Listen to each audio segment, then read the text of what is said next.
Hey, what's up everybody, and welcome back to News Dose. And could Xbox possibly bring back more of their old dormant franchises? In recent years, they have brought back several big games such as Flight Simulator, Battletoads, Fable, and they're even rebooting Perfect Dark.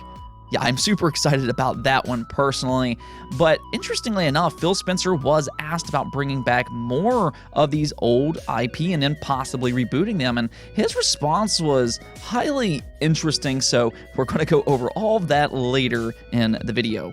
Now, on the other side of things, Nintendo has been facing a bit of scrutiny for their Joycon drift in the last couple years. Nintendo has an obvious problem here, though. So far, they haven't really addressed the issue. Even with the Nintendo Switch OLED, they seemingly have not fixed Joy-Con drift. That's a bit disappointing to say the least, but now thanks to a new discovery, Joy-Con drift may possibly have been fixed by a very small solution, so we will go over all that as well.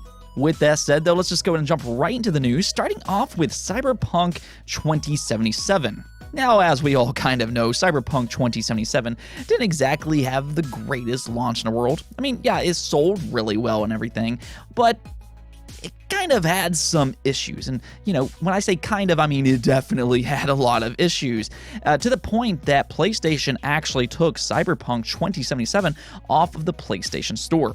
That doesn't usually happen, but that was the type of mess that CyberPunk 2077 launched to. Well, after many bug fixes later, CD Projekt Red finally got CyberPunk 2077 to relaunch onto the PlayStation Store.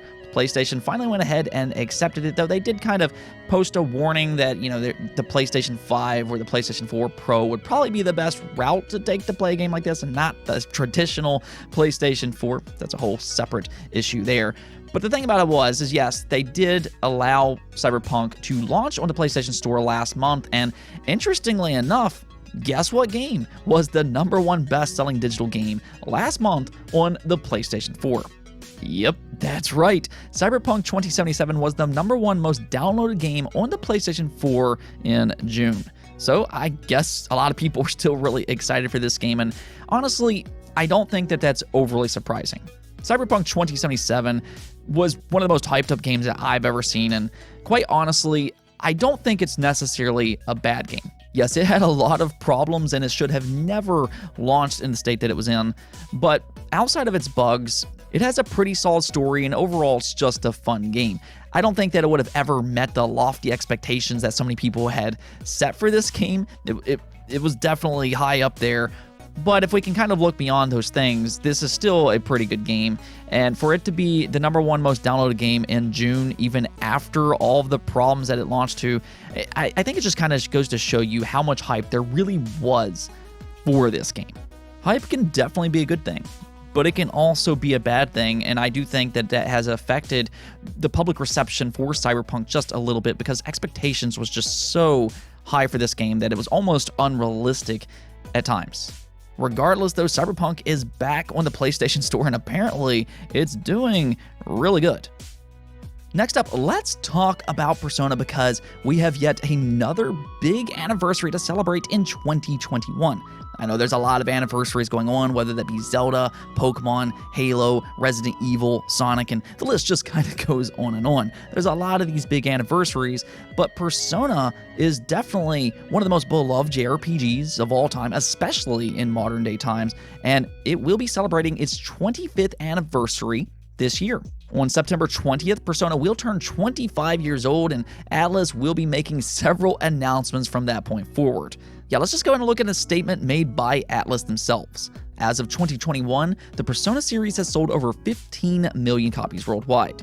To all of our fans that have supported us for so long, we thank you from the bottom of our hearts. And this coming September, the Persona series will finally celebrate its 25th anniversary. To show our gratitude to everyone, we are preparing a number of celebrations for the Persona 25th anniversary year, which will last for about 1 year, from September 2021 to fall 2022. From 25th anniversary goods and various events to game news and more, we will be making all sorts of anniversary announcements. Please look forward to them.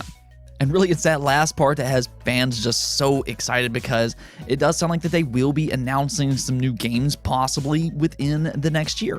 Now, do expect some other announcements like they said, such as maybe some events or something like that.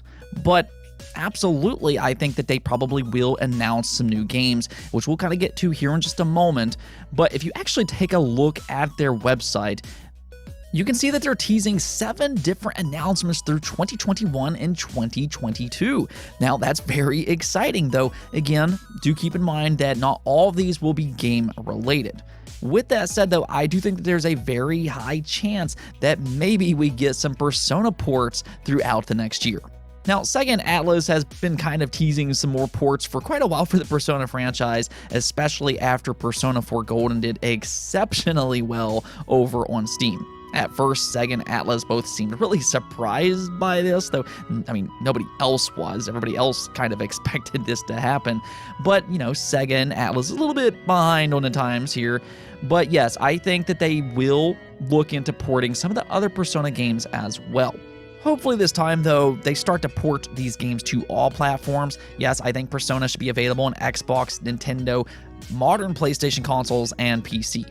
I mean, they did say that Persona has sold 15 million units worldwide to date, but really, it could be just so much higher than that if they would just make these games more readily available on all platforms. It is absolutely unbelievable that they haven't done this already, but, I guess it is what it is.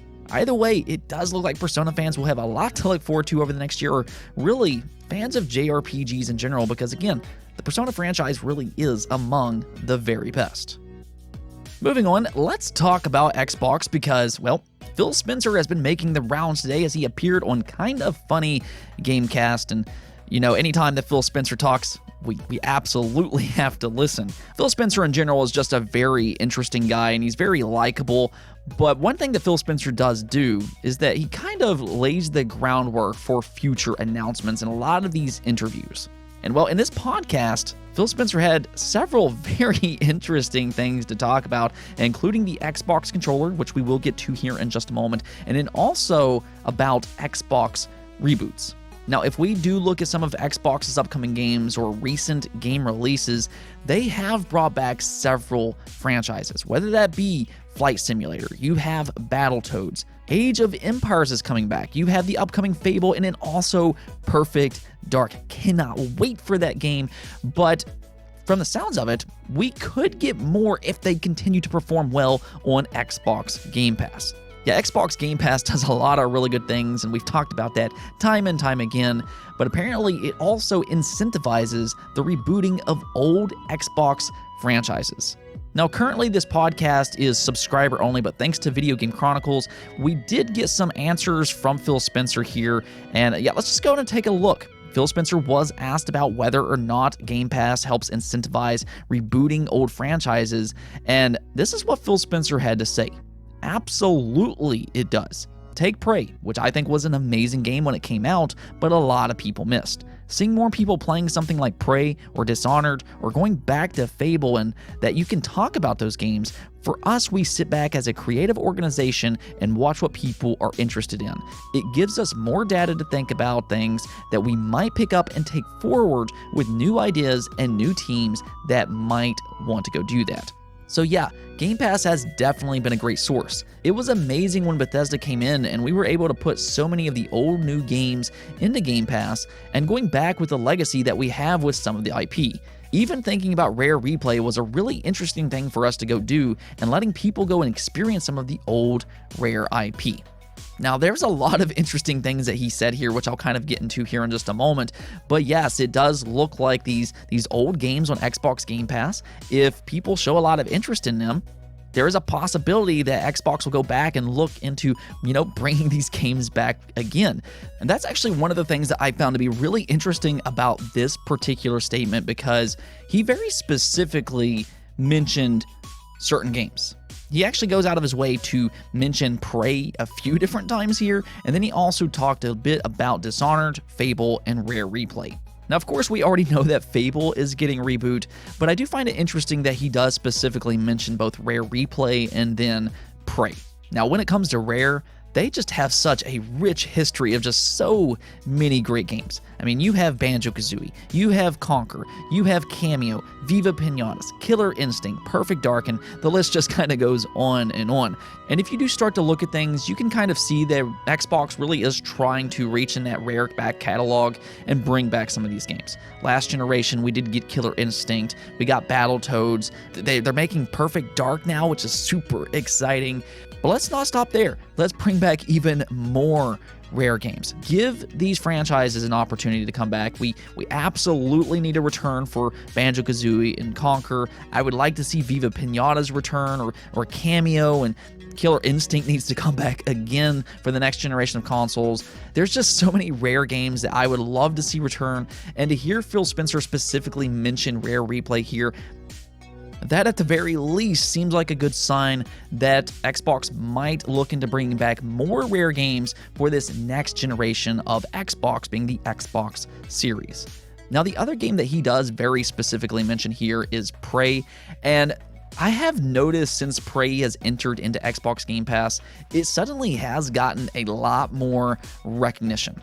Prey has always been a really good game, but since entering Xbox Game Pass, it just seems like a lot more people has finally noticed that. And again, that's one of the great things about Xbox Game Pass. Suddenly a game like this can get the recognition that it truly deserves, but I find it interesting that he does mention Prey very specifically here. Now, of course, all of this is just speculation, but hey, I would very much welcome a Prey sequel as well. With that said, it does look like Xbox Game Pass really does help bring back some of these games if they do get enough traction in Xbox Game Pass. So, hey, everybody, go check out Banjo-Kazooie. Please go do that. Go check out some of these old games and, let Xbox know you want more of these games.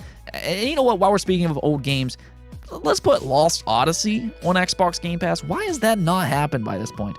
I guess it is what it is, but that actually wasn't the only interesting thing that happened on Kinda Funny Gamescast.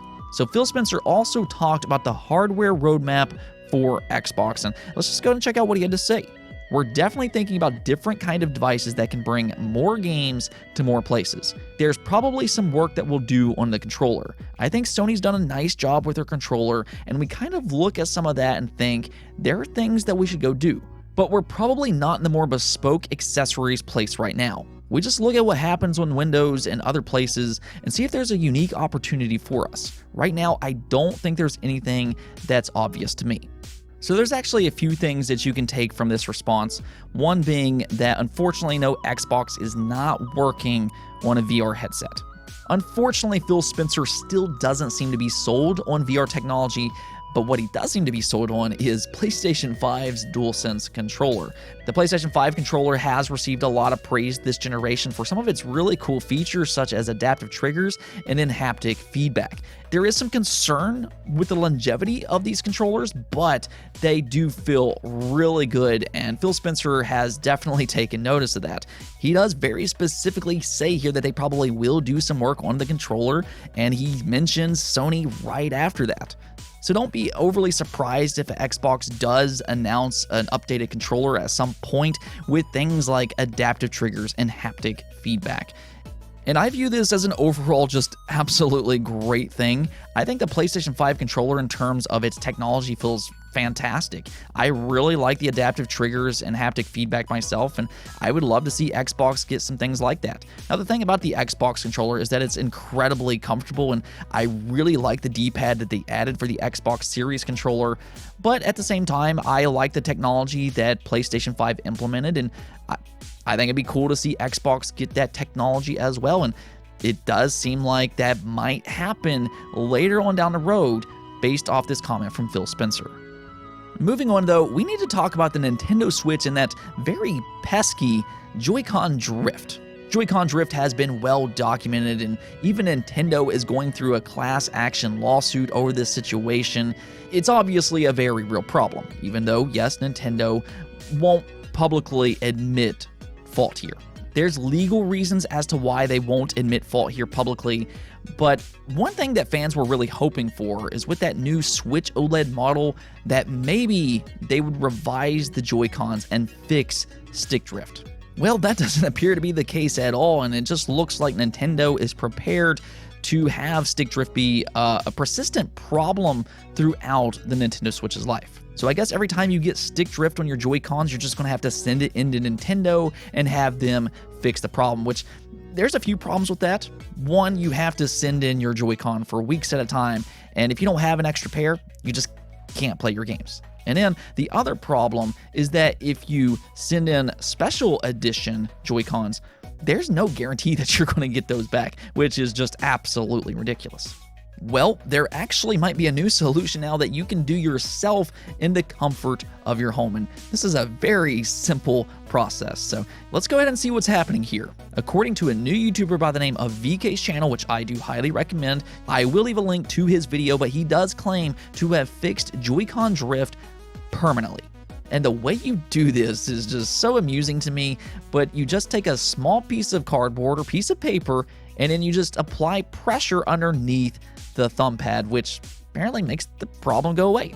According to him, it's because the metal enclosure that holds the stick becomes loose and separates from the stick over time, which causes this problem. So by simply creating some pressure underneath that enclosure with something like a 1mm thick piece of cardboard or paper, it applies enough pressure to just completely fix the problem.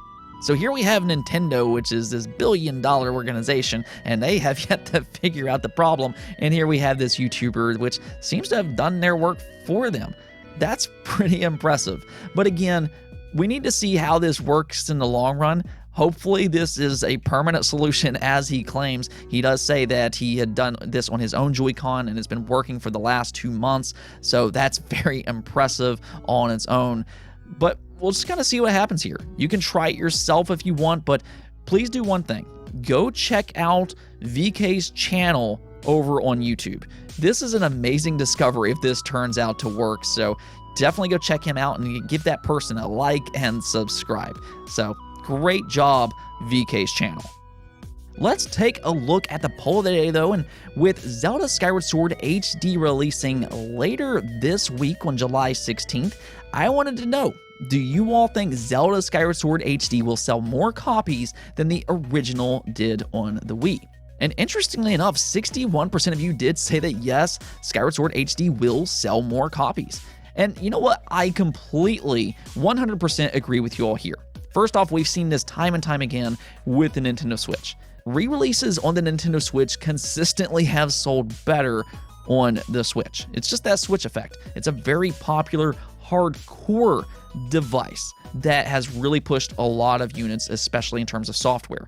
We've seen that time and time again, and I see no reason on why Zelda Skyward Sword HD should be any different. In fact, I think Zelda Skyward Sword HD could heavily benefit from releasing on the Switch. The thing about the original Skyward Sword is that it launched on the Nintendo Wii. And yes, that was a great selling platform and it sold more than 100 million units worldwide, which is just absolutely fantastic.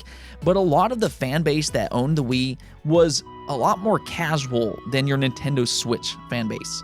I mean, a lot of people were simply buying the Wii to exercise on, and you had Wii Sports and this, that, and the other. Just a lot of people were buying into motion controls at that time, and I think that that did affect Zelda Skyward Sword. It just didn't have that hardcore fan base like the Nintendo Switch, and that's where I think Zelda Skyward Sword will heavily benefit from releasing on the Switch. I guess we'll see what happens, but yes, I absolutely do believe that Zelda Skyward Sword HD will sell more units than that original release, which I believe was right around 4 million units. Anyways, though, that's it for this episode, but if you liked the video, don't forget the bell notification and subscribe button for more content just like this. Also, if you'd like to support the channel through Patreon, thank you for making this content possible. Peace out.